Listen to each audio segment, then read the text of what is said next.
नमस्कार। आप देख रहे हैं रेवा दर्शन में सचेता बघेल आपके साथ है। नजर डालते हैं आज की खबरों पर विस्तार से। निर्वाचन प्रेक्षक ने मतदान तथा मतगणना का लिया जायजा।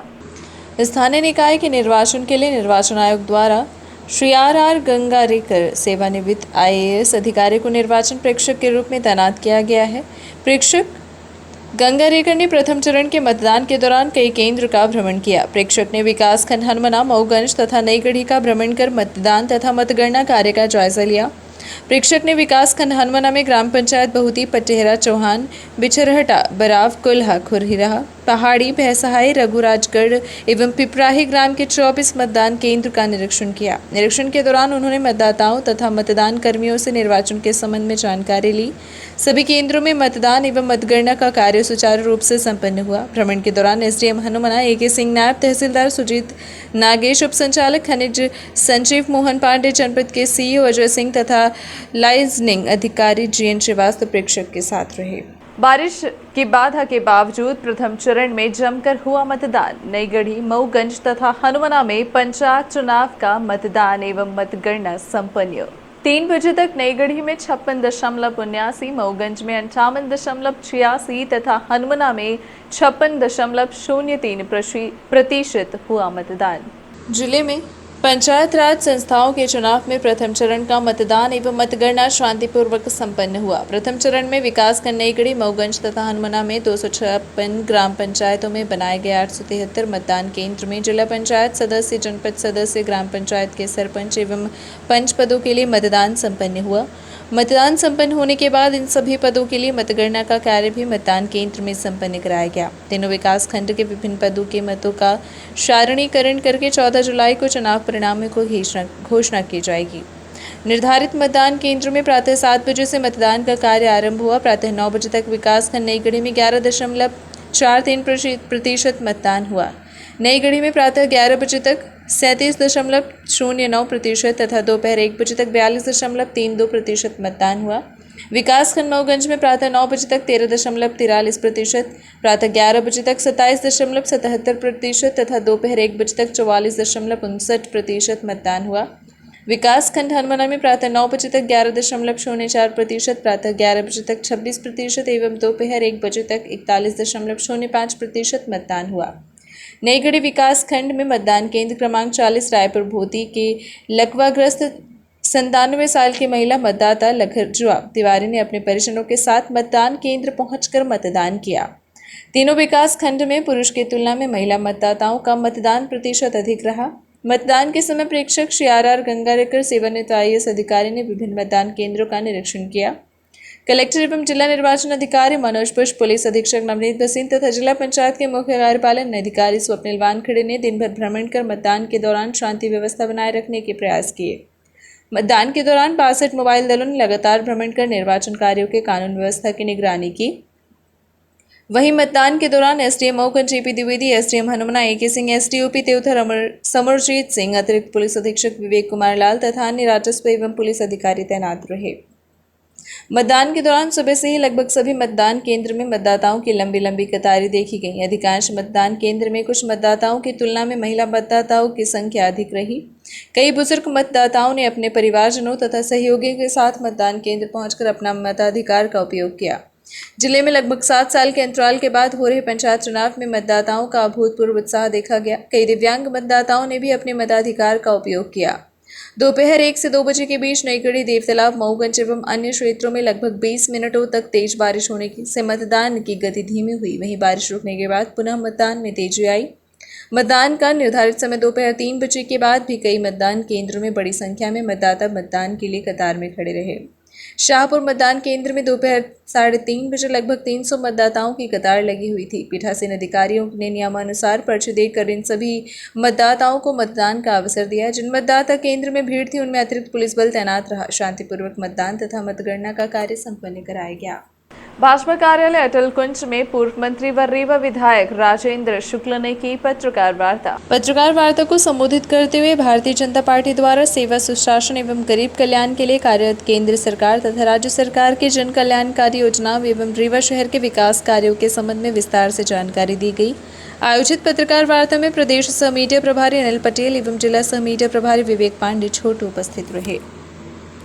नए टेंडर फ्लोट हो गए हैं और नई एजेंसी आएगी तो भूमिगत नाली का भी बचा हुआ काम जो है वो हम पूरा करेंगे, क्योंकि हम नहीं चाहते कि घर से निकलने वाला एक बूंद भी गंदा पानी नदी में जाए, हमारे बिछिया में और बिहार में वो एसटीपी में जाए, सीवेज ट्रीटमेंट प्लांट में वो ट्रीट हो और फिर पीने लायक पानी, शुद्ध पानी बना के उसको नदी में हम भेजें, या और कहीं पे पानी का उपयोग करना हो तो उसको उपयोग करें। योजनाबद्ध तरीके से पूरी प्रामाणिकता के साथ भारतीय जनता पार्टी की सरकार ने जो वादा किया था उस काम को किया है और आने वाले दिनों में भी जो काम रीवा के लिए ज़रूरत है उसको हम पूरा करेंगे। विकास के कामों के अलावा कल्याणकारी योजनाओं में गरीबों के लिए कच्चे मकान को पक्के मकान में बदलने के लिए 5,000 से ज़्यादा गरीबों को चिन्हित करके 2.5 लाख रुपए उनको देके उनके कच्चे मकान को पक्के मकान में बदलने का काम हो गया है, कुछ हो गया, कुछ हो रहा है। जिनके पास पट्टा नहीं है उनको 10 लाख रुपए की कीमत का मकान 2 लाख रुपए में, जो झुग्गी झोपड़ी में रहते हैं स्लम में, और जो नॉन स्लम में रहते हैं उनको 3.25 लाख रुपए में 2,500 मकान जो बना के तैयार किए गए। आप लोग देखते होंगे गोल क्वार्टर में, SF में, ललपा में, सुंदर नगर में, वो सारे मकान की चाबी अभियान चला के हम लोगों ने 1000 से ज़्यादा लोगों को दे दी है। बाकी काम पूरे हो रहे हैं, उनको मिल रहे हैं। और जब हम चाबी देते हैं तो उनके आँखों से खुशी के आंसू छलक जाते हैं। आप कल्पना करिए कि कितनी बड़ी ज़रूरत को महसूस किया हमारे प्रधानमंत्री मोदी जी ने। प्रधानमंत्री आवास योजना बनाई और जिनको चाबी मिलती है वो कहते हैं कि कभी सपने में भी नहीं सोचा था कि ऐसा मकान हमको मिलेगा। और नरेंद्र मोदी जिंदाबाद और शिवराज सिंह चौहान जिंदाबाद के नारे लगा देते हैं वो लोग। विरोधी सोच के चलते अच्छा होता हुआ काम इनको अच्छा नहीं लगता, ऐसे उसको रोको। इको टूरिज़्म पार्क बन रहा है यहाँ पर 15 एकड़ में, 10 एकड़ का टापू है, 5 एकड़ का है, ये टूरिज़्म को बढ़ाएगा। रिवर फ्रंट हम बना ही रहे हैं विक्रमपुर से लेकर राजघाट तक, और उसके ऊपर इस टापू को विकसित हम निजी पूंजी निवेश से कर रहे हैं। इसमें कोई सरकार का 1 रुपया नहीं लग रहा। लेकिन गैर जानकारी के कारण जब पिछली बाढ़ में वो सस्पेंशन ब्रिज टूट गया था तो लोगों ने कहा सरकार का पैसा बर्बाद कर दिया। अब उनको कौन बताए कि इसमें सरकार का 1 रुपया नहीं लगा है, इसमें उस निजी पूंजी निवेश करने वाली कंपनी का पैसा लगा है। यदि उन्होंने इंश्योरेंस कराया होगा तो पैसा मिल जाएगा, इंश्योरेंस नहीं कराया होगा तो पैसा नहीं मिलेगा। ये उनका नुकसान है, सरकार का नुकसान नहीं है। उस योजना को बंद कर दिया। सरकार का पैसे से कोई चीज़ बन रही है उसको आप बंद करो कि हमारे पास पैसा नहीं, समझ में आता है। लेकिन निजी पूंजी निवेश का तो वातावरण आजकल आप देखिए, प्रधानमंत्री जी इन्वेस्टर समिट कर रहे हैं, हमारे योगी जी इन्वेस्टर समिट कर रहे हैं, शिवराज सिंह जी इन्वेस्टर समिट कर रहे हैं। आओ हमारे यहाँ निवेश करो, चाहे मॉल बनाओ, चाहे हॉस्पिटल बनाओ, चाहे स्कूल बनाओ, चाहे पर्यटन के इको टूरिज़्म पार्क बनाओ, चाहे इंडस्ट्री लगाओ। निवेश करोगे लोगों को काम मिलेगा, मज़दूरों को काम मिलेगा, गिट्टी बालू भी बिकेगी, उसमें लोगों को काम मिलेगा। उस काम को बंद करने का अपराध किया है इन लोगों ने। तो 15 महीने में इनकी सोच उभर के सामने आ गई। चलते हुए विकास को रोकना, एक ऐसे अधिकारी को नगर निगम में लाए जिसने स्कीम नंबर 6 में जाके लोगों का जीना हराम कर दिया, नींद हराम कर दी। उसमें बात को बवंडर बना के इतना घोटाला उतना घोटाला, आप देखिए आप सामने आ गया। कलेक्टर की रिपोर्ट में, नगरीय प्रशासन की रिपोर्ट में ये सामने आ चुका है कि वो जो भूमि है उस भूमि का सुधार न्यास और नगर निगम ने पैसा नहीं दिया, इसलिए उस जमीन पर हमारा अधिकार नहीं है। जिला निर्वाचन अधिकारी ने प्रथम चरण के मतदान को शांतिपूर्ण संपन्न कराने का जताया आभार। कलेक्टर एवं जिला निर्वाचन अधिकारी मनोज पुष्प ने जिले में त्रिस्तरीय पंचायत चुनाव के प्रथम चरण के मतदान को शांतिपूर्ण ढंग से संपन्न होने पर मतदाताओं के प्रति आभार व्यक्त किया। उन्होंने कहा कि प्रथम चरण का निर्वाचन कार्य सभी की सक्रिय भागीदारी से शांतिपूर्ण ढंग से संपन्न हो गया। मतदाताओं ने उत्साहपूर्वक बढ़ चढ़कर अपने मताधिकार का उपयोग किया, जो यह दर्शाता है कि लोकतंत्र के प्रति जनमानस ने अपार आस्था है। उन्होंने प्रथम चरण के निर्वाचन के शांतिपूर्ण ढंग से संपन्न होने पर अधिकारियों, कर्मचारियों एवं पुलिस कर्मियों, उम्मीदवारों तथा उनके जनप्रतिनिधियों के प्रति भी आभार व्यक्त किया। प्रथम चरण का मतदान संपन्न, परिणामों की घोषणा 14 जुलाई को। पंचायत राज संस्थाओं के आम चुनाव के लिए प्रथम चरण का मतदान शांतिपूर्वक संपन्न हो गया है। मतदान समाप्ति के बाद मतदान केंद्र में ही मतगणना का कार्य भी किया जा चुका है। इस चरण में विकासखंड नईगढ़ी, मऊगंज तथा हनुमना की 256 ग्राम पंचायतों में 873 मतदान केंद्र में मतदान संपन्न हुआ। मतदान के बाद जिला पंचायत सदस्य, जनपद सदस्य, सरपंच तथा पंच पदों की मतगणना संपन्न हुई। कई केंद्र में देर रात तक मतगणना जारी रही। प्रथम चरण के चुनाव के बाद पंच, सरपंच तथा जनपद सदस्य पद के लिए मतगणना का सारणीकरण करके 14 जुलाई को चुनाव परिणामों की घोषणा की जाएगी, जबकि जिला पंचायत सदस्य के पद के लिए मतों का विकासखंड स्तर पर सारणीकरण 14 जुलाई को किया जाएगा एवं निर्वाचन परिणाम की घोषणा 15 जुलाई को की जाएगी। ड्रोन कैमरे से की गई मतदान और मतगणना की निगरानी। जिले में पंचायत राज संस्थाओं के आम चुनाव में प्रथम चरण का मतदान एवं मतगणना का कार्य आज संपन्न हुआ। इस चरण में विकासखंड नईगढ़ी, मऊगंज तथा हनुमना में मतदान कराया गया। मतदान और मतगणना के समय सभी केंद्र में बड़ी संख्या में सुरक्षा बल तैनात रहा। कलेक्टर एवं जिला निर्वाचन अधिकारी मनोज पुष्प तथा पुलिस अधीक्षक नवनीत भसीन ने पूरे दिन मतदान केंद्र का भ्रमण कर कानून और व्यवस्था की निगरानी की। चुनाव के दौरान निगरानी के लिए मतदान और मतगणना के समय ड्रोन कैमरे का भी उपयोग किया गया। पुलिस की मोबाइल टीम ने जनपद पंचायत मऊगंज एवं नईगढ़ी के कई मतदान केंद्र में ड्रोन कैमरे से सुरक्षा व्यवस्था का जायजा लिया। सभी मतदान केंद्र में मतदान तथा मतगणना के दौरान चाक चौबंद व्यवस्था रही। मॉर्निंग वॉक पर निकली महिला को बदमाशों ने मारी चाकू। कलेक्ट्रेट बंगले में काम करता है महिला का पति।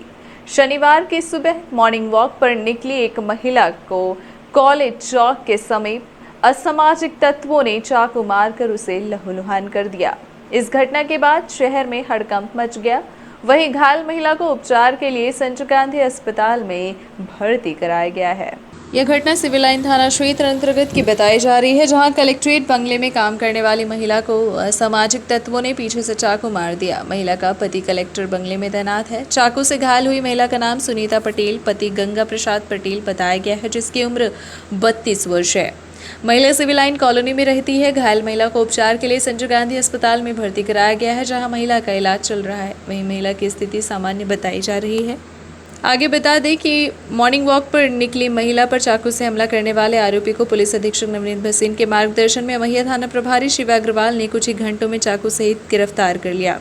घटना करने के कारण के संबंध में पूछताछ जारी है। वहीं अतिरिक्त पुलिस अधीक्षक अनिल सोनकर पहुंचे महिला थाना। थी तो पीछे से आया तो मैं सोची हो गई ये भी घूमने वाला है, तो आया तो मेरा मुंह सिर पकड़ के नीचे कर दिया और यहाँ पास मारा चाकू और मेरा हाथ पकड़ लिया था, तो मैं ज़ोर से झटकी।